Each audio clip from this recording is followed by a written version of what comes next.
Speaking about that, like a small side tangent. You know when you have a nice ribeye steak and the rib cap is the best part? Oh, yeah. Same thing like when you have the fried chicken, the skin is the best part. Yeah. When you give that piece to someone you love, Yeah. that is true love. That's more than roses. That's more than like writing a card. That's more than like doing all this shit. That's true. If you give someone the chicken skin off your Jollibees or the ribeye cap off of your ribeye steak, that's when you really know you love that person. Yeah. They should just make a bouquet full of like chicken skin and like ribeye caps.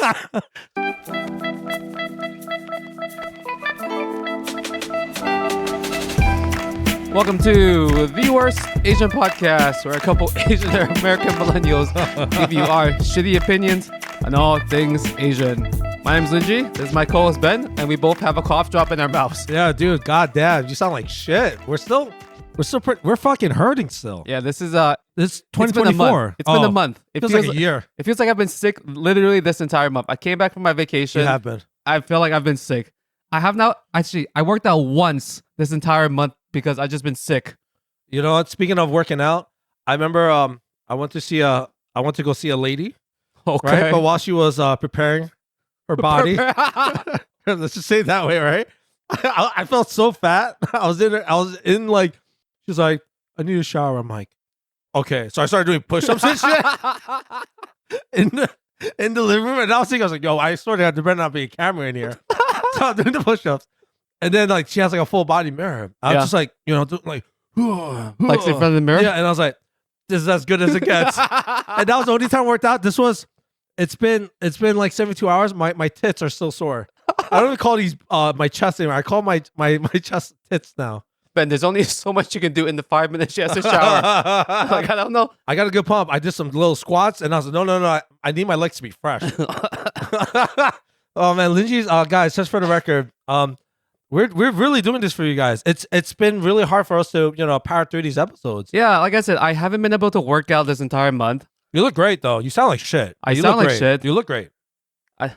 People say it's like long COVID because it's just a cough that I have. Literally, guys, to prepare for this episode, both Ben and I have a cough drop in our mouths. Yes. For the menthol thingamabob. Yeah, I think Lingjie has an IV attached to his dick as we speak. Why is it on my dick? I don't know. I also just took an oh god, see, I can't breathe. I also took an inhaler albuterol. Oh, you had the good stuff, huh? Yeah, I did that just before the podcast so I can get some more oxygen in me. All right. I took a Percocet, Dayquil before. Oh, that's almost the same. Yeah. Well, the Dayquil has like anti-cough thingamabob and whatever. Antioxidants. It doesn't. It doesn't have anti. And then we drink coffee. And then I took my antidepressants. You know, there are some people on that, okay? So let's not make fun of that. I'm sorry, guys. Yeah. Depression is a real thing. Yes, it is. We always, like, not really joke, but... And anyways, we're just trying to say that we're here or we're alive. We're making a bad choice for our health to actually do this. Ben has not been getting enough sleep because his dog has been sick. Yeah. Yeah, it's... I know what it's like. I don't even know why we're doing this, honestly. Yo, if anything, this is actually hurting our brand. Because people are like, yo, these guys suck. Oh, yeah, because they're sick. Yeah, and they're just listening. And first-time listeners are going to be like, what's the big hype about these guys? They fucking suck dick, bro. Why are we listening to this shit? We've been sick this entire month. Every episode this entire month, we've been sick. Every time, if people now ask, like, oh, this, when our guests are more comfortable rating our episodes, they're going to be like, yo, this episode sucked. And we're like, it's because we're sick. We'll just use that from now on. Just the default excuse that we're always sick. Yeah, it's like we both have pneumonia. It's crazy at the same time. That's why our episode was terrible. I think you actually recovered more than I am, besides the lack of sleep. You are right about the month. You're not even exaggerating it. Yours has just been consistent, like from 2 weeks ago now. Well, I had COVID 4 weeks ago. Right, but 2 weeks now since I was here. Yes. You are pretty much the same. I've been coughing my lungs out this entire time. Yeah. And yeah, it's not fun. You know, I always tell my wife to take care of herself whenever she has any random thing, go see the doctor. Yeah. And then I refuse to see the doctor this entire month. I like that. Do as I say, not as I do. I like that. That's because if you go see a doctor and your doctor, let's just say, is on the larger end, but he tells you like your BMI is up and you need to lose weight. You know what I'm saying? Oh, I was like, what do you mean? I was like, oh, you mean if he's fat? Yes, if he's fat, if he's on the larger end. Yeah, don't be. Yeah, fuck that guy. But if he tells you to lose weight, like, do you kind of look at him like with a squint? Yeah, but yo, Dr. Fatso, maybe you should lay off the lasagna, you know? So like I said, do as I say, not as I do. That's why I tell my wife. That's why I have not seen the doctor yet. Okay. But you know, I'm getting to a point where it's been a month now. I think I really should go see a doctor because maybe like half my lung is black right now. You said you've been taking Vicodin or whatever, right? Albuterol. Right. You've been taking engine oil, right?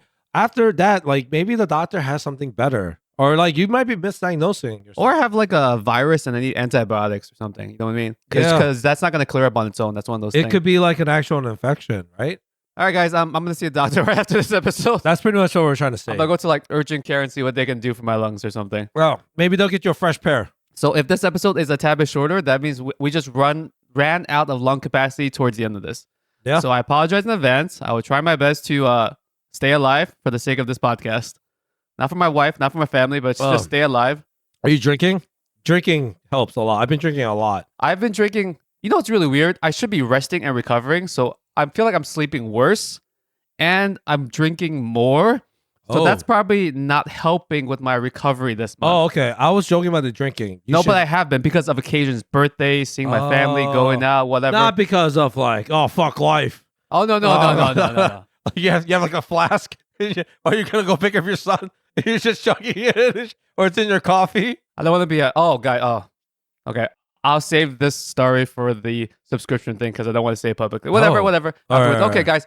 Today we're going to be doing an episode wrapped around food because you people like to hear us give our really shitty comments about food. Asians love food. But if this goes out, oh God, I need to find who gave us this idea. Once I found who gives this idea, I will give them credit somewhere. One of our followers on social media responded to a recent or some poll I put out where I said, give us some topics for the time that we were sick and we're doing the remote episode. A plea. And pretty much a plea for help. He or she mentioned talking about the most westernized foods, which I thought was actually a pretty good idea because you and I are not really the biggest fans of Asian fusion per se. Yeah. So I thought this would be a good topic. We're going to be talking about some of our things that I would say is a bit too Americanized, a bit too Western. Maybe the Caucasian people took it a little bit too far when they tried to adopt our culture. All right, cool. This is gonna get racial as fuck. No. Let's do it. Let's Asian number one. Trying to keep it civil. No, we take over now. Side note though, have you seen the thing where people are trying to buy that Trader Joe's kimbap? What? Oh, you haven't seen it? No. So it's gone like semi-viral. Trader Joe's are kimbap now. Our favorite. Actually, no. It's not I my like favorite. Trader Joe's. Do you? Yeah. It's cheap. That's why it's cheap for decent quality. It's cheap.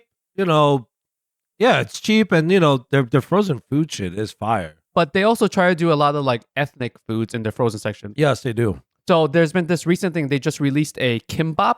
Yeah. A frozen kimbap. Oh. And it went viral. I don't know who started. I don't know if it went viral because it's actually good or it went viral and then it's sold out. But the fact is, every Trader Joe's can't keep this shit in stock. It's just been selling out all across. That's crazy. It's frozen too? It's frozen. So that's one of the weird things. It's really hard to do, actually. And that kind of like ties in with what we want to talk about today. Like, okay. Do you have any thoughts on like Trader Joe's selling out of kimbap? Only in the sense of like, I guess it's kind of cool, but it's kind of, you know what? I don't even want to judge it yet because I think we have to at least try it for us to be, you know what I mean? I'm not saying like it's good or not, but I think I have to at least try it. Kimbap is so readily available. Well, maybe because we're in Flushing, it's readily available. It's really not. But the Trader Joe's kimbap is $3.99. And sorry, guys, if there's like a weird clicking noise from my mouth, that's the sound of the cough drop. I will see if I can take that out. Mm-hmm. I don't know how skilled my editing skills are. His oral. So the Trader Joe's kimbap is $3.99. Okay. For a 8-ounce kimbap, which I assume is just probably one large roll, right? Hey, yo. That sounds like about the size of that. Yeah, it's like a girthy roll. And this is their description. This is not my description. Oh. Known in Korea as gimbap, from gim for seaweed, that I know, bap for cooked rice. Yeah. Kimbap is similar to, and they're the ones saying this, but I didn't say this. It's similar to, but distinct from a mega-sized maki sushi roll. Oh, okay. Yeah, that is technically right. I've compared it to sushi, but you have no bad taste in them comparing it to sushi? No, I mean, it is technically a form of sushi. It is, I would say. And I guess for American people, the easiest way to tell them about kimbap, if they've never had it, is to say, it's a giant-ass sushi roll. Yeah, that's pretty much... It's like a bigger sushi roll. That's the best way of putting it. I would say it's like a cooked sushi roll. And I guess they added this line at the end of the description just to like for people who want to hate on it, saying it's not authentic. Right? Because that's the first thought. The Trader Joe's making kimbap is not authentic. So they added this line. I thought it was gonna be like they're like, oh, kimbap is made from the Chinese. I'll be, oh shit, they fucked up. Oh, they wrote this.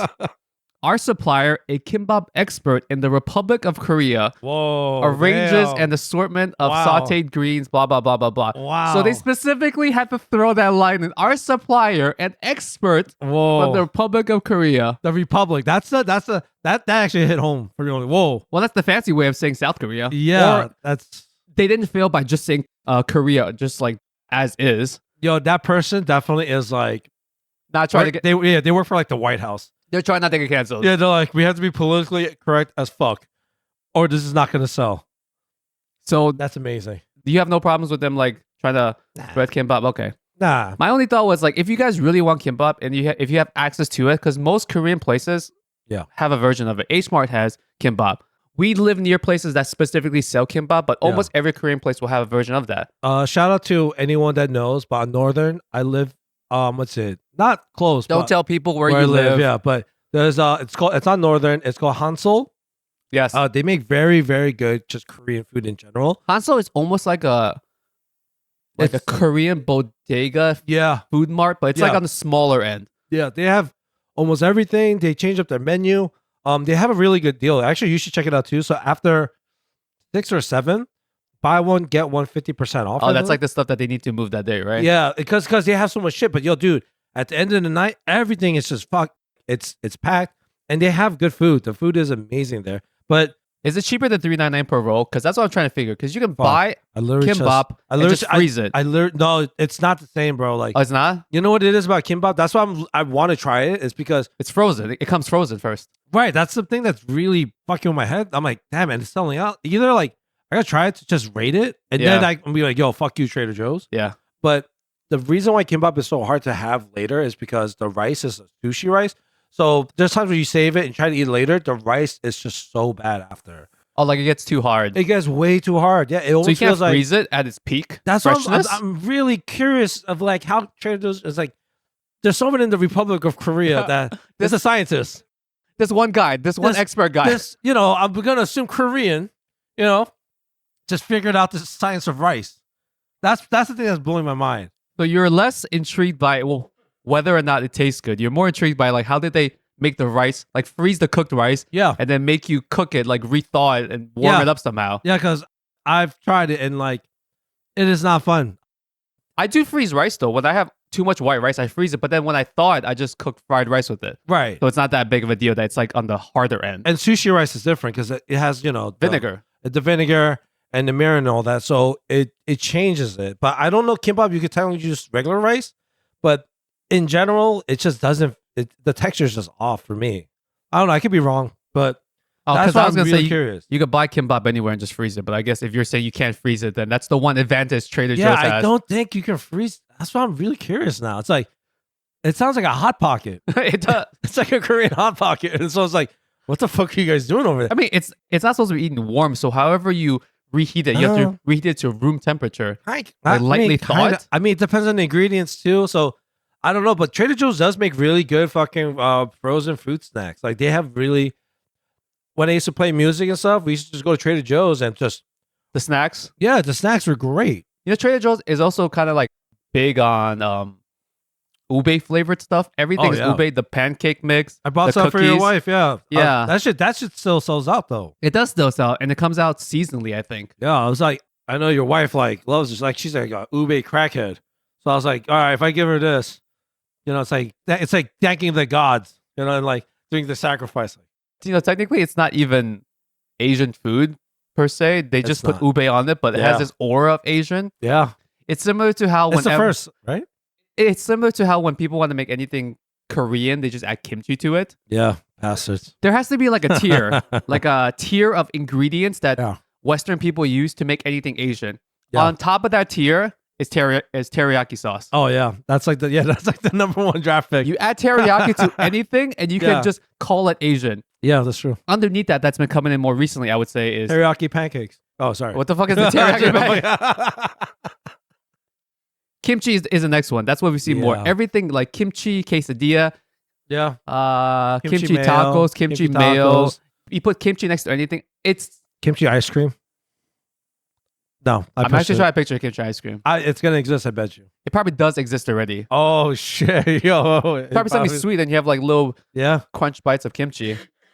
Soy sauce is like next on that list. You add soy sauce to anything, it becomes slightly more Asian. Yeah, it could be a American barbecue, like a pork loin. You just add some soy sauce to it. Yeah, and it's Chinese already. Soy sauce, root beer float. Like, but what? ube, that's my whole point. Like, you know, coming back to my actual point, ube, they put ube on everything, and they kind of make it Asian-esque. Mm-hmm. I just choked on my cough drop. Ben, please talk for a second. Yeah. So actually, I never tried the ube pancakes, but Trader Joe, they made it famous because they just fucking were the first to do it. And I was like, that actually sounds like it should be fire. We should probably correct ourselves. I'm sure they weren't the first to do it. I'm sure like Filipino people or like Southeast Asian people probably put ube into like a breakfast type. I don't know. Batter kind of thing before. I don't know. Inexpensive on a large scale to America. I don't know. All right, let's get to the actual topic because we're way too deep in and we're running out of lung capacity. Are we now? I am. I know. You know, you have more lung capacity than me today. You should be talking more. I'm trying. Well, you're like, yo, I'll try to talk more than that. I don't want to hear like, yo, Ben, you're talking too much. Give me a break. All right, Ben. All right. Do you have a list of some things that you think, catching my breath, that you think is more westernized Asian food? I think it's really interesting. If you can find out whoever, shout out to the person that gave us the idea, by the way. We'll find out eventually. Okay, you talk, I'll find that person, hopefully. I think if it's one thing I can say is in Korean culture, right? Korean people just take something and then we just like make it our own version. I think we're like the best at doing that. Yes. Right? Stealing ideas and improving it. I didn't say stealing. I said, let's say we're revamping. Let's put it that way. All right, sir? Revamping via a stolen No. We're not naps, sir. I'm not saying it's bad to steal stuff. It's okay to steal stuff. Whoa. But just use the correct words. The Republic of Korea never steals shit, sir. All right, let's get that right. But I think in terms of like you're saying, like what makes something's Korean, I think Koreans have no problem making a lot of things westernized. I think if anything, we're pro westernization. Okay, like you guys like to make something more Koreanized, Korean like to take in pizza, the Western thing. Korean fried chicken, Korean pasta. You know? Fusion food for Korean people is okay when you guys are doing it to a Western dish. Yo, we did it to you Chinese people. We make our own, Chinese food now. Yeah, you know that. That's what I'm saying. We just Korean Chinese food is it's its own class of cuisine. There's restaurants here specifically that serve Korean style Chinese food. And I didn't know until I was like, wait, we stole this from Lingjie? When my mom and dad were like, wait, we took this from Lingjie's parents? Can I ask you, what do you actually eat at those restaurants? Because I've actually never been to a Korean style Chinese place. You want to go? I know what to order too. But what do you order? Is it literally Chinese food just with kimchi? No. So you know what's crazy too? It's like probably the one place where it's almost Chinese. I mean, it is technically Chinese, but you guys do the fucking big ass platters with the lazy Susan in the middle and shit, right? Banquet style, family style. Yeah. So there's the the jjajangmyeon, or the jjajangmyeon, right? However you people say it, jjajangmyeon. Please continue. Right. So and then there's something called jjampong, which is a spicy seafood noodle dish. I don't know if there's something like I'm in China. just trying to find the Chinese part of these dishes so far. That's why. All right. So and then there's another one where it's like fried like pieces of beef. Okay. And then they put like this like honey glaze thing on top. It's so fucking good. Is the beef battered? Yeah. Is it orange in color? It's not orange though. It's not orange. The sauce is a little more like brownish orange maybe. It's sweet. So it's almost like a General Tso's, but you could do it with any, but we do it with beef. With beef? It's so good. We'll go, bro. And like, it's a feast. I still fail to see the actual the Chinese part of it. Aside from the actual restaurants, because the restaurants themselves from the outside looking in look like a Chinese Cantonese restaurant, banquet style. I guess if you put it that way, I think if you eat it, you could kind of see the influence, but like in terms of like ingredients, you're not going to see much of it, I guess you can say. You mean if you just stared at the food itself, you would not like immediately say this is fusion Chinese Korean? Yeah, you have to know the history of it. Yeah, I mean, there's some things where like, would you say there's some Chinese dishes that like incorporate sweetness? Yeah, no? like, well, there is like some dishes where the pork is fried and it's like a sweet battered sauce. Right. So that's where it has a lot of sweetness. And that's the same one that we've been eating. But you're just doing it with like beef and everything. Uh-huh. Yeah, man. So going back to your actual example, Hope, got a cough, please talk. So yeah, I would say just Korean food in general, a lot of it has been westernized, and I'm kind of used to it to this point now. You're like okay with it. I'm okay with it. Can you give any specific examples? if you want to start, can we do Korean fried chicken? I guess. But that's not a westernized. Is it not? Because what I'm thinking is the West took your food and then created a version of it. Instead of you're thinking the flip, which Koreans took Western food and then flipped it. It's almost like a good, offense. A good defense is a strong offense. So we're not gonna let you fuckers steal our shit. So we're just gonna steal your shit and just put Korea in front of it. You know what? That's actually Korean fried chicken. Yeah, is that example? Because all this stuff with Korea, it's very new. It's because of America. We didn't have this shit back then. Pizza is kind of big in Korea now too, right? It is. We fucking put corn on our pizza. I've had corn on pizza before here. I fucking hate it. Oh, I was gonna say it's actually delicious. Oh, it's so fucking weird. I had it here somewhere at some Korean chicken joint. I can't remember which place right now. It's not bad. It's just weird. It's like pineapples. You know what? Also, speaking of Korean pizza, the mozzarella cheese that you Korean people use is the fakest cheese I've ever had. I agree. It tastes great, but it is texturally the fakest cheese I've ever had. It's like they made just Elmer Flue taste like cheese. I don't know how they did it. It's thick and it's like it has the pole texture, right? So that's the big thing that's going for. It's going for less actual flavor and more just the cheese poleness texture. Yeah, it has like a very tendon, very strong. Have you had the Korean cheese like just as is, like cold? Yeah, I had it even in like corn dogs. Korean corn dogs. Same exact thing. Yeah, and it's sweet. Like Korean people love to make things sweet. I'm like, I don't like sweet flavors. Do you like honey butter chips? Because that's a very Korean thing, isn't it? I do not. Oh damn! I'm very umami-esque. You like savory and umami. I like savory. Yeah, I want those tomato, mushroom, beef flavored. So you don't like caramelized popcorn? Sorry guys, that's not Asian at all. But I mean, we can talk about like I do. It's just it's not the first thing I crave. You know what I mean? It's just like I don't like really sweets. Unless it's dessert. I think we're the same on that. Yeah. Right? My sweet tooth is like non-existent, right? Yeah. But then when we do it, it's always like we make it a separate thing, and then we like to have black coffee with our dessert. Yeah, just to like balance out that flavor. Yeah, I think that's us. One similar thing that we have. But I guess like if I was trying to think if there's anything that Westerners took from Korea, I was thinking about it hard. I was like, damn, I don't think there's much unless I'm just like I didn't try hard enough to think about it. So let's pivot a little bit then. How do you feel like about some of these California rolls and similar things that take like a Asian, in this case, Japanese thing and just put like a more westernized bland spin on it? Yeah. I think Japanese people are probably more pissed right now. California roll, I don't think there's anything wrong with it. I've never gotten it in I never order California rolls. That's what I'm trying to say. I've had a California roll because usually when you order a sushi platter, it's like filler rolls. Yeah, I agree. Like half the rolls are just a California roll because they're not going to give you as much of the other stuff. But I think it's okay. If you're just introducing someone to sushi, which nowadays is not that big of a thing. Yeah. Everyone knows sushi back. Yeah. I can imagine a decade or two, if you have like a Western person trying sushi and sashimi, the whole cuisine for the first time, instead of giving them a raw fish or something foreign, you're giving them a very generically bland, you can't hate a California roll. Right. So I think in terms of, Korea, we kind of just jacked a lot of shit. But in terms of Japanese cuisine, right? Like we're talking about sushi, for example. America fucking totally butchers the idea of what, of how sushi is supposed to be enjoyed. So like when I used to work at like Nobu, I used to work at all these like sushi restaurants, we're trained or taught that, it's best served in a certain way, right? So for example, like, dousing in a lot of soy sauce, having the ginger on top of the sushi and then eating it when it's a palate cleanser. And our chefs are predominantly actually Japanese and, they're legit, it's not fucking Jose, in the back and shit. No offense to Jose. Yeah, no offense. Jose, you do a great job. But there's some allure when you see like an authentic, Japanese chef behind the sushi bar. So what is the right way to actually eat sushi then? Well, first, like pickled ginger is a palate cleanser. You're supposed to have it in between your fishes. Not on top of your actual pieces. No. And how even spicy mayo, everyone requests spicy mayo. And eel sauce. Oh my God, eel sauce. It's like a monstrosity when any roll is just like covered in eel sauce. So, and I like eel sauce, so I'm not trying to hate on it. Yeah, exactly. It's just sushi is already, when you get the piece, right? The nigiri, which is sushi with the rice. People don't realize, but there is a little dab of wasabi underneath the fish. And sometimes, when you do an omakase, it is already glazed or brushed with soy sauce. Yeah. Or just maybe something else the chef wants you to have.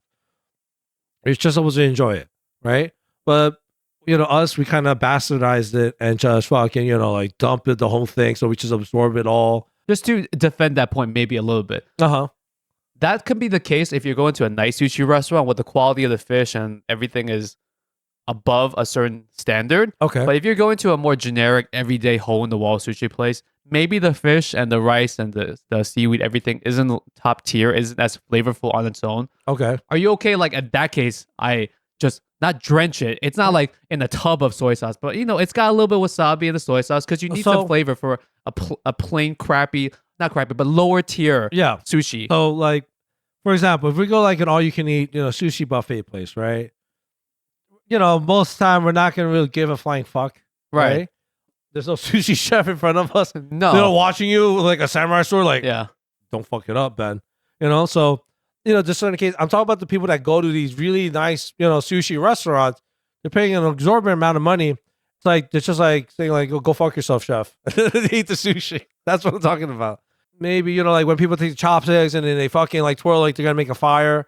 It's like, you shouldn't be doing that too, actually. So, like, people don't realize that. That's actually nice sushi restaurant. They're not giving you those disposable chopsticks, most likely, right? Right. But what's it? It's when you do that, you start fucking. You're making a fire in front of the chef. Can I say just a quick side point? Do you know why you do that? Why? Why for when you fucking grind Ben is the talking chopsticks? about when you take the two chopsticks, disposable chopsticks, you break it apart and then you rub the two together like you're trying to make a fire. Yes. Sometimes there's strands of wood and like splinters, so you're actually rubbing the splinters away. Right, but that's in theory that's what you're doing. Right, but the thing is that a chef that has respect for himself will not only have good fish and sushi.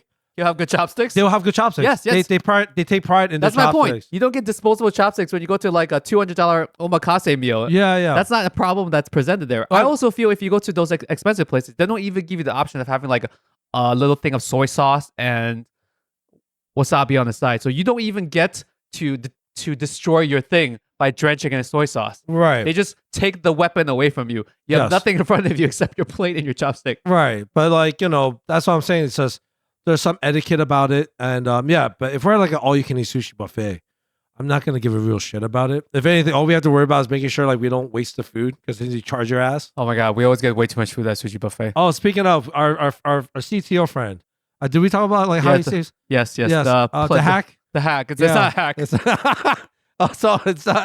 a life hack.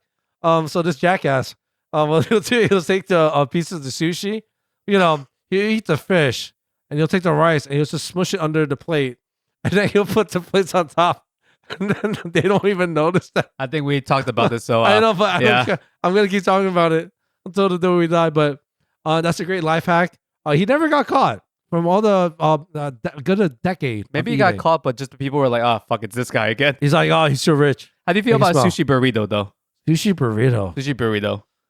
If you don't know what it is, you can picture what it is. Yeah. It's a giant ass maki roll with way too much shit in it. It's a hand roll that went obese. Yeah. Honestly, it sounds delicious. So I don't think I'm the expert on it, but yeah, I'm gonna say yay. Would you feel any different? Some of these things that we're talking about, would you feel any different if it was an Asian guy or a person of that country making it as opposed to a random John Doe? Yes. I agree. Okay. That I am very passionate about. If a nice Japanese man came from Japan and just said, you know what, I'm going to make a sushi burrito, that's cool.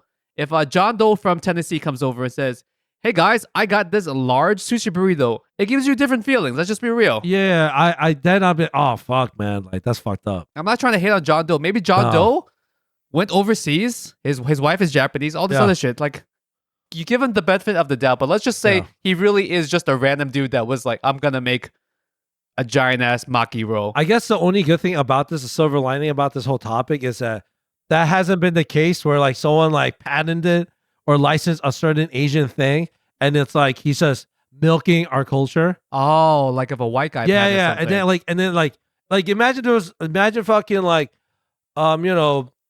Tennessee fucking, John Doe. Let's just say John Doe, right? He patented California roll, right? Let's just say somehow he did.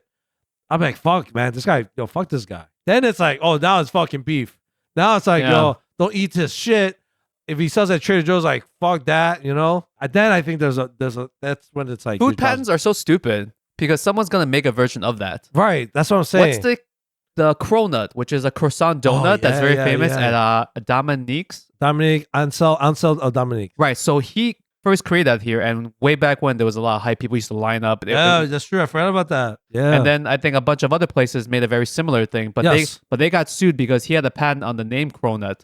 Oh. But not the actual product itself. So all they did was just call it a croissant donut or a donut That's croissant. all they did. They just had to change the name. Oh, but it was the exact same thing. Oh, it's not the same recipe because right, everyone has their own thing, but it was pretty much the same concept. idea. The same idea. Oh, wow, I didn't know. You just can't call it a cronut. You just call it something else, a croissant donut. So does it mean like if I was like a rapper and I used yo cronuts on my you probably couldn't. Actually, I don't know. You I don't know saying, how right? trade things work, but That's a crazy. different place cannot sell a product called a cronut, but they can sell a croissant donut, even if the product itself is very, very similar.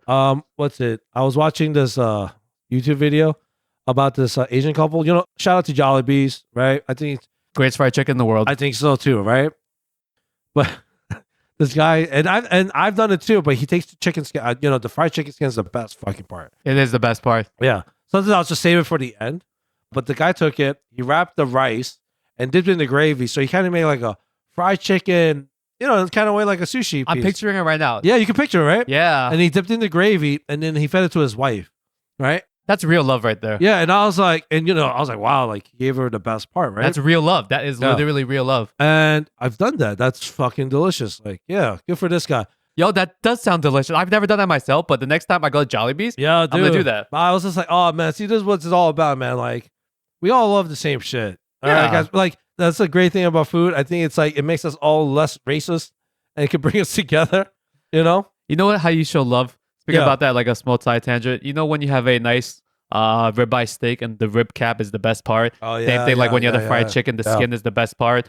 I'm sure like there is other examples of like different foods when there is a one part of the food or that meal that is like the best. Yeah. When you give that piece to someone you love, that is true love. That's more than roses. That's more than like writing a card. That's more than like doing all this shit. That's true. If you give someone the chicken skin off your Jollibee's or the ribeye cap off of your ribeye steak, that's when you really know you love that person. Yeah, it's like they should just make a bouquet full of like chicken skin and like ribeye caps.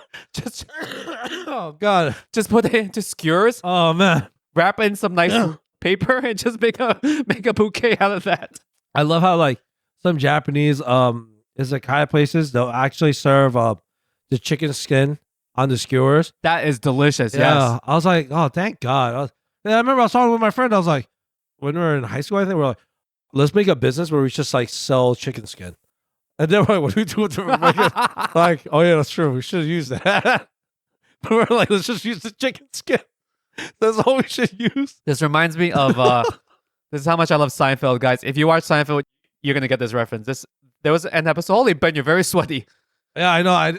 It's fucking hot today. There was an episode of Seinfeld way back when George had this idea. He opened up a restaurant. It was called Top of the Morning to You. Yeah. And all the restaurant sold was the muffin tops. So he would buy muffins and then he would just cut the top off the muffins. And the muffin top is usually the best part because it has the most fruit, it has the most everything else, right? And then all he did was sell that. But the rest of it, he just threw in the garbage. I forgot about that. Yeah. The best part about that episode, and sorry to you guys that don't watch Seinfeld, was no, but that's pretty much what I think that's where we got inspired from. We watched Seinfeld. So he would throw the muffin bottoms into the garbage, and the best part about that one episode was there was a homeless guy that would dig through the dumpster, and then all he would find was the muffin bottoms, and the homeless guy got so pissed at George. He's like, who the fuck is throwing just the muffin bottoms into the garbage? Oh god, that's such a good show. So speaking of Seinfeld, listen, I met this girl. She's only I think she said she's only 23, 22. But then I was like, hey, I was just messaging her. I met her through K-Town, and she was like, oh, I'm watching Seinfeld. And that actually really made me feel good. I was like, people still watch Seinfeld? Is Seinfeld still on TV? I think it has to be on like Hulu or Netflix or some shit. Huh. I was genuinely like, what do you watch? Which episode are you watching? I was so curious about the Seinfeld episode. Did she like it? Yeah, she was the one that told me. I was like, is she doing this to impress me? I was like, no way. There's no way she's into me like that. I was just surprised at her age. 23 years old in 2023. Oh my gosh, she was born in 2000. Oh shit, you're right. She was born when Y2K was a thing. Holy shit. Yeah, I was just like, I was so impressed by her. I was like, yo, I was like, you watch Seinfeld? And she was like, yeah. Uh-huh. You know, it's funny. Seinfeld and Friends came around the same time, right? Like I think Did it? Friends Was was a little later. little bit later, but Yeah. you have a generations of people that still watch Friends and love it. Yeah. I feel like there's less and less people that watch Seinfeld. Oh, yeah, dude. Seinfeld was, yeah. People don't realize how popular Seinfeld was. I think prior to Seinfeld, the finale, like the most watched show of any show ever on TV was like the last episode of MASH. And shout out to the people that know what MASH is. But now we're showing that last episode of Seinfeld, the series finale, was the most watched at that time. Yes. Single show of any show ever. Yeah, I think it's more powerful than like The Simpsons. Yeah.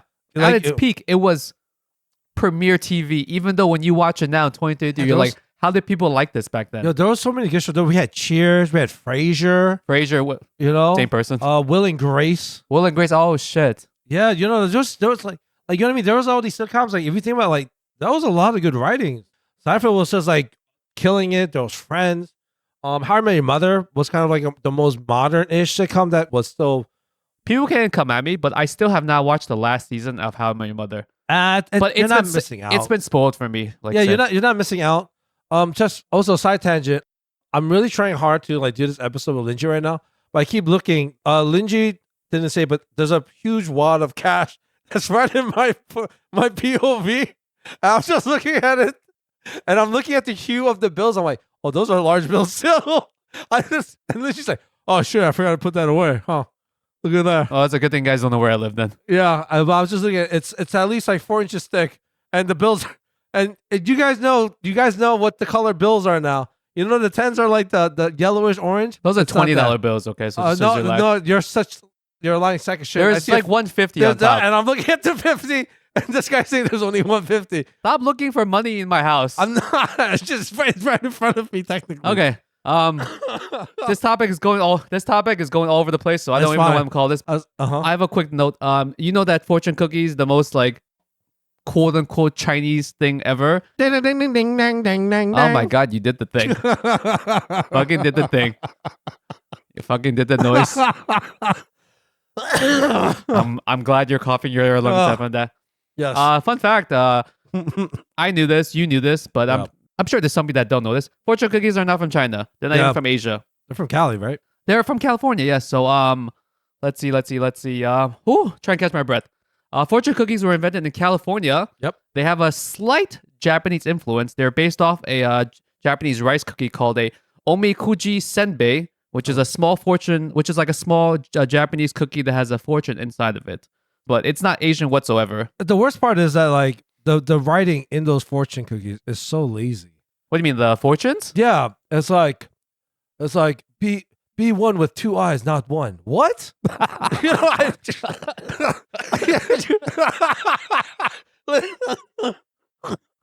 he's coming into the fucking.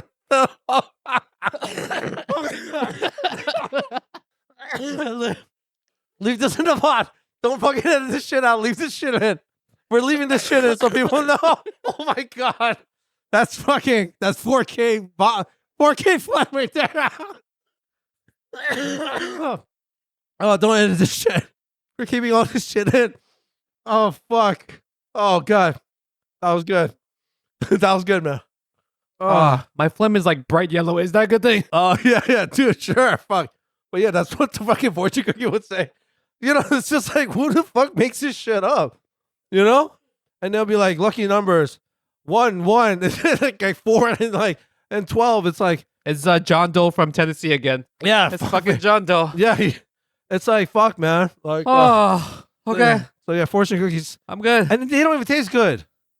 I think fortune cookies taste okay. You don't go like, yo, you know I'm craving a fucking fortune cookie. All right, so fuck you, bro. It's okay. Yeah, when was the last time like, bro, I really want to buy a bag of fortune cookies for the taste. Can you even?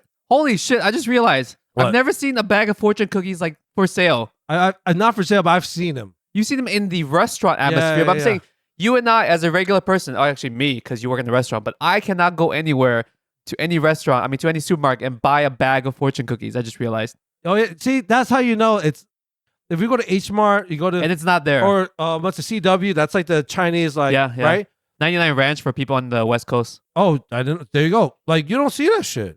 You don't. You're thinking about it. You're I still think trying. you can probably buy it off Amazon, which is the least Chinese Asian supermarket I'm gonna ever. buy off fucking Etsy.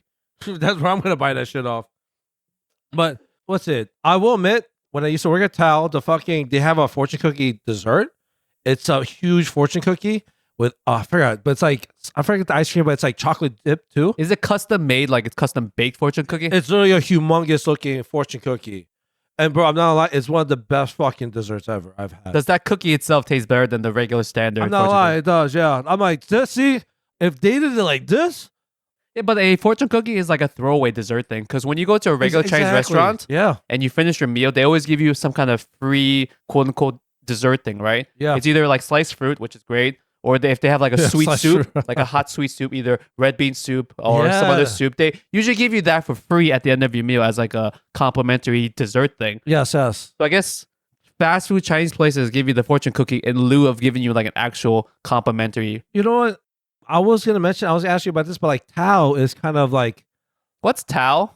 Tao. It's the place you used to work at, but what is Tao? Is Tao club restaurant? It's a club. So Tao Group, they're like one of the biggest restaurant groups in like all of North America and the world. So you know Tao, Lavo, PhD. They just own a Dream Hotel. They just own a bunch of these restaurants that like are synonymous with New York and clubs. But they made this one of the biggest successes was called Tao. And if you go in, it's very Asian, but there's nothing Asian, owned about it technically. It's the theme is Asian. It's hella Asian. Like there's a big Buddha statue. There's, is it Koi Pond? Specifically one ethnicity Asian theme, or is it generic Asian? Generic Asian everything. Like General Tso's chicken. Lanterns everywhere. Yeah, I'm not lying. It looks badass. And they're doing it right. But low key, like the food sucks. I will admit, a lot of their food really does suck. I remember I was eating it and I was just like, they can't give me the runs. I remember that. But the dessert, like I said, the fortune cookie that they had, desserts, oh shit. Their desserts were amazing. But, you're Chinese. A lot of their hot dishes are like Chinese based. Yeah. It's terrible. You're going to be like, why do people like this shit? But it's because people just like to go for the clout. And it just looks fucking great there. Oh, so it's not. Yeah. So if, like westernized, crappier Asian food, right? Yeah, so it's like imagine like Panda Express, but like fucking glitzy. Is Tao one of those restaurants where you can't even pin it down to one particular cuisine? It's just Asian fusion food. Because like the sushi is all Japanese inspired. They have sushi. To see what I mean? It's like generic Asian food. Let's just take the most popular. They have a kimchi fried rice. Oh my god. Yeah, they have like their lo meins. They have like their fried rices and like. I remember the sushi was actually very, very good. I will give them that. The sushi is very good. Because if you get the right fish and you get the right sushi chef, then as you're good to go. Yeah. Like, like we joke around it, but like, Jose's in the back. Yeah. And it's fire. But everything else is it's really, really overpriced mid. That's how bad it is. That's also a problem.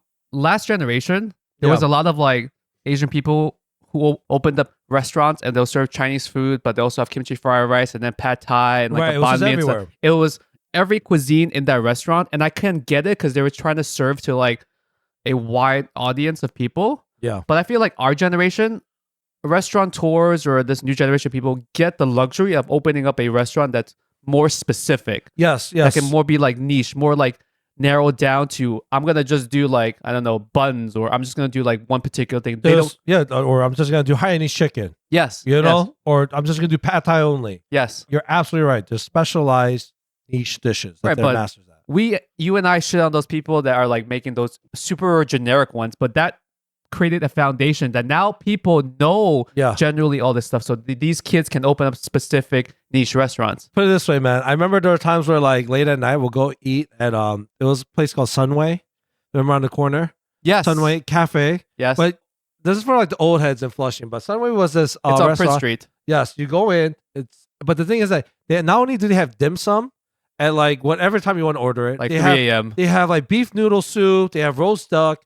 They had bubble tea, like all these types of bubble tea. They had skewers. They had pad thai. Yeah, they had pad thai. They didn't have anything Korean, but for the most part, they had everything. Yeah, and it wasn't bad. It was the only thing open at 3 a.m. And they just had everything. They're like, fuck it. If it sticks on the wall, if we throw it, it sticks on the wall. Fuck it. Like one of these Asians will order it, that was the strategy. Yeah, because you just had to, because you were catering to so many more people. Yeah. And I get that. There's nothing wrong with that. There's still a lot of those places left over. Yeah.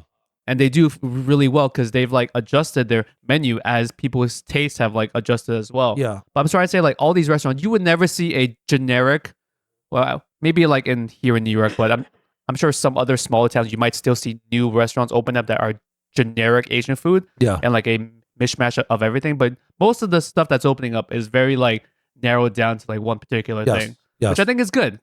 Yeah, it is. It's evolution, I guess. Right. And people are not scared to take that risk of like, I'm just going to sell like Hainanese chicken and like that's it. Or I'm just going to sell like this one particular offshoot of ramen. It's not what you're used to. Like tonkotsu. Like it's this random thing that you're not used to. Yeah. I mean, you got to try it out. Which tteokbokki, right? Oh, which tteokbokki is a all-you-can-eat Yes. tteokbokki rice cake. Yes. Spicy rice cake. I'm trying to think of like how to describe it. Think of like hot pot style. So you sit down with the pot. Yeah. But the pot has sauce. There's a certain stock you get to pick for the flavoring. And then you get these skewers, it's skewer based. And it's like, you get these rice cakes almost in the texture of like, like a very, like a non-sweet mochi. Yeah. Right. And then you dip it in. And if you love carbs, you're in carb heaven. Yo, it's carb heaven. Yeah. That shit is absolute carb heaven. Yeah. It's sauce, salt, and carb heaven. Yeah. If you're trying to run a marathon. Oh, I got it. It's hot pot meets fondue. Yeah. With carbs. Yeah. It's hot pot meets fondue with carbs. There you go. That's how they do it. But like that is a very specific thing. Yeah. And like I heard that was already big in South Korea, and now it's been imported here at least to us in like Flushing and everything. Right. It's like the first of its kind for us. We're like, oh shit, I never thought of that. That's a good idea. That's like a very narrowed down, very niche specific thing. But like you said, my wife like loved that place when it first opened up. I like the taste of it, but like you said, it's way too carb heavy. You're just having carbs non-stop. I was looking at the menu. I was like, rice cakes, and then it's like you can have ramen. I'm like, oh man, that's More just too much. Yeah, I was like, yo, there's no way I can do this. They actually have an instant noodle bar. So It's a whole wall full of every variation of Korean instant noodle, and you get the packet as is, the whole packet. You bring it to your table, and you can put it into the sauce and everything. I'm surprised. What's it? I know we talked about. Well, not really, but you never really heard of Tao? I've heard of Tao. People but going like you to didn't Tao, know. Yeah, but I just thought, okay, that must be some kind of lounge restaurant thing. I didn't know specifically it was like an Asian fusion restaurant. Yeah. I just thought it was like a bar lounge thing. Okay, got you. What's it? I also thought it was created and run by Asians because it was always Asian people that were going there. No, it's a lot more just people that want to feel like they're fucking the shit. Like celebrities went there, right? Yeah, Tao Group is so Tao Group and Tao, they affiliate with the Knicks. I believe James Dolan is part owner of Tao. Oh, then it's not good. It's being run to the ground. Holy shit! There you go. Oh, James Dolan sucks. Well, anyway, let's get a couple more questions in, and then we have to wrap this up. I'm running out of lung capacity. Okay.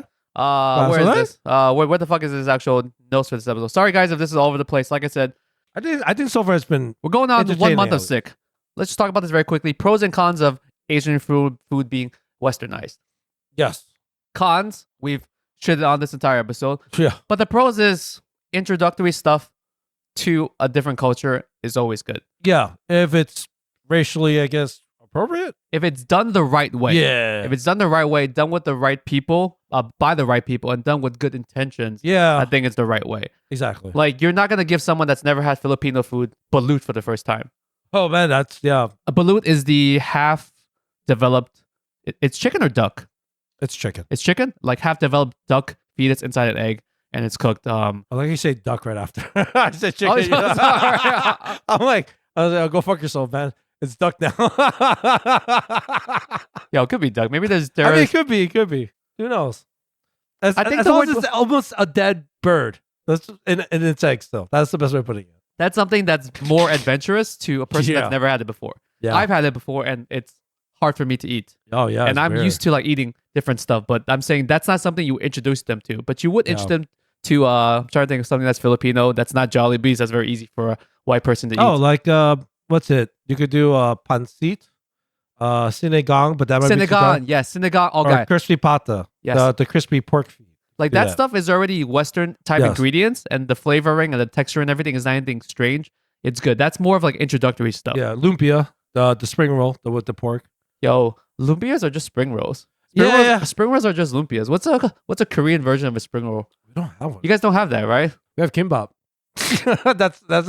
That's only a roll shape, but yeah, Filipinos, you guys are very proud of lumpia. I'm like, these are just mini egg rolls with pork in it. That's coming from two non-Filipino people, and they are delicious. Yeah, but they are. We love lumpia and your little banana ketchup. But yes, like weird side note, I was thinking about this when I was getting like a lot of dumplings. Okay, that sounds like sexual. Like, yo, I was getting my dumplings on. You know what I'm saying? As a Chinese person, I look at different variations of dumplings or baozi or stuff like that. And I can imagine if you're not Chinese and you're looking at it, you're thinking, all this is the same shit. Why do you guys have a million names for different this? Okay. Xiaolong bao, like a regular baozi, like a qianqing bao, like all these different things. Baosu joiner. Dumplings, regular like pan-fried pot stickers. They're all very, very similar. Yeah. I had this thought because I was at a taco truck once.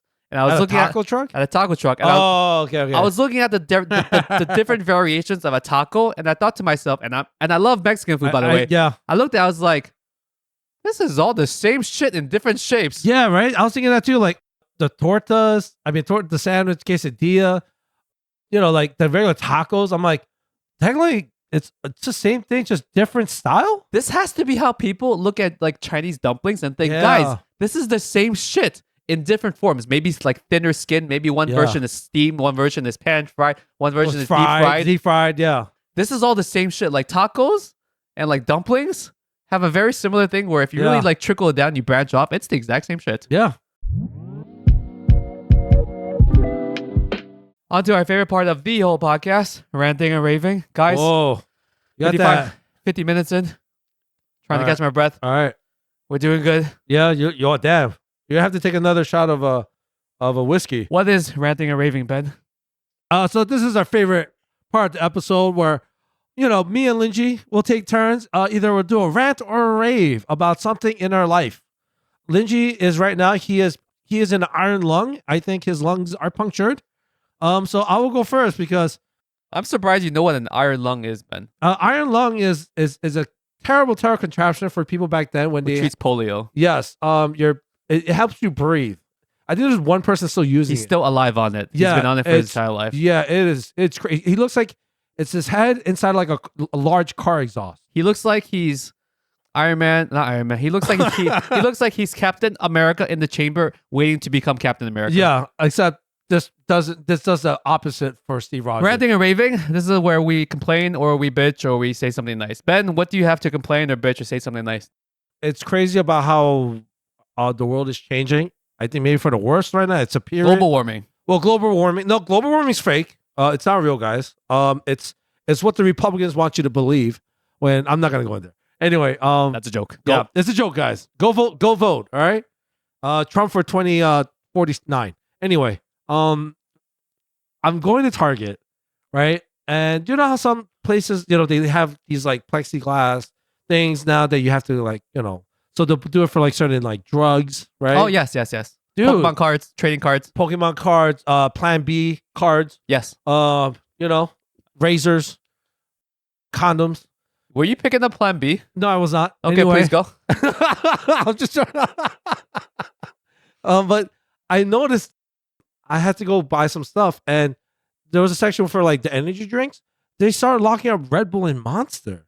So I was just right. I was just like, so I went over. I was just like, there was a Target worker. She clearly hated her job, and she didn't want to be bothered. I was like, hey, where's the Plan B? Hey, why the fuck you guys locked up the Plan B? What the fuck? But no one's here, huh? What's up? Like, why is the Red Bull locked up? I was like, hey, so people are stealing the Red Bulls now, and she's just like looking at me like, no fucking shit, like obviously. But I still had to ask her, I was like, people are really stealing Red Bulls like that? And she's like, yeah, like people just, she said like pretty much like now people just come into Target just to fuck around. Why do that, guys? Why? Yeah, guys, why are you doing that, man?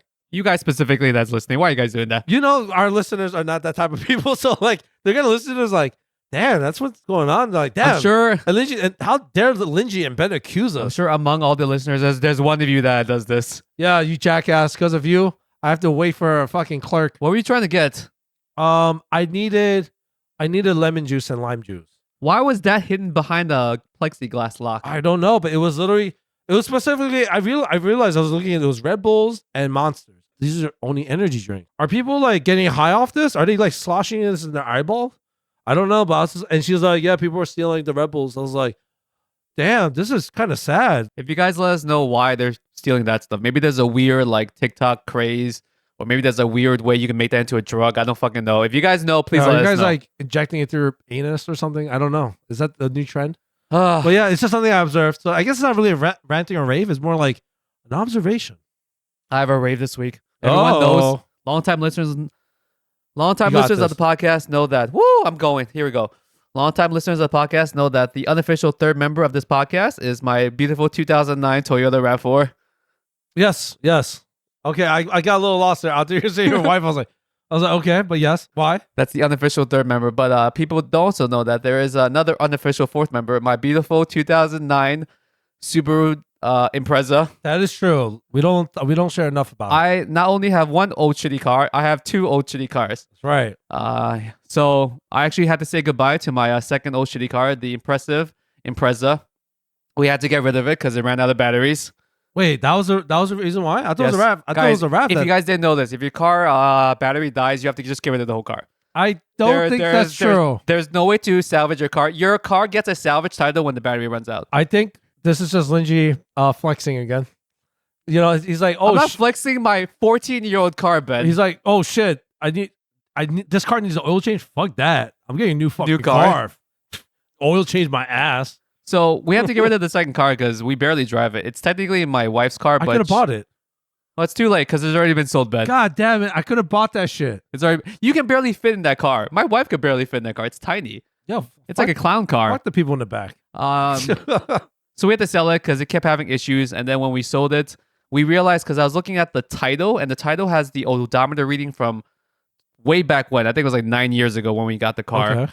And I looked at the new odometer reading. On average, my wife drove this car less than 100 miles per month. Oh yeah, I don't remember. Guys, that's very little. Most people drive their car like a couple thousand miles per month, maybe like 1,000 miles per month. Sometimes, yeah. Average, it's like 5,000 a year, maybe less. 10 to 15,000 a year if really? if you're a regular commuter. Okay. But she drove this car less than 100 miles per month. So the biggest problem this car had was the battery kept running out because it would just sit there for like a month and not be driven. Okay, that way makes back sense. In the day. That makes sense. And the battery kept getting less and less. So eventually we just realized we don't need this old crappy second car, and we just got rid of it. What about that shit? So RIP to my second car. I am looking to buy a new car. So if you guys are like if you work at a Toyota dealership and you can get me a Toyota RAV4 hybrid, please reach out to me. No dealer installed options, please. All right, guys. What Lingjie's trying to say, he wants a brand new Bugatti. No. So any of you guys are working for Bugatti, McLaren, or Enzo Ferrari, please. We're on to the outro. Ben, please go through the things. All right, yo. Today, Lingjie chose fucking violence. I love it. And also his lungs chose violence because he is dying right now. This was a great episode. It was a little everywhere, but I think for most part, it was salvageable. It was entertaining. I don't know about this entertaining, but we are here nonetheless on your feed. Barely talked about food, I'll be honest. But fuck it, we actually made it through the episode. So that's all that matters. Thank you guys so much for the support. Please, the simplest thing you could do while Lingjie's is barely on one lung. Right, just breathe, Lingjie. Usa. In and out. In and out. It's just, leave us a review. Give us 5 stars. Give us one. Actually, don't give us. Don't give us 1 star, please. Don't. Yeah, 5 stars only. Yeah, because you guys give might us 5 stars and then tell us why we're shitty in the comments. Yes, please. And also just another reminder and a big shout out to our monthly subscribers that have been paying us. It's not enough to cover Lingjie's medical bills. No, it's not. But it's okay because Lingjie will tell you he just needs it to now cover his. That's what that stack of money is there for. Exactly. I'm gonna go to the doctor. Exactly. So what's it? Thank you for our sponsors at Bugatti. If please, Lingjie's favorite color is what is it? Lightning red. What the fuck is lightning red? it should be lightning yellow. So yeah, you heard. Lingjie wants to be the first to have lightning red. So thank you guys. We appreciate it. I was not warned, but I was given advice from multiple people, a lot of listeners, a lot of fellow podcasters, other creators that just take a week off. But you know what?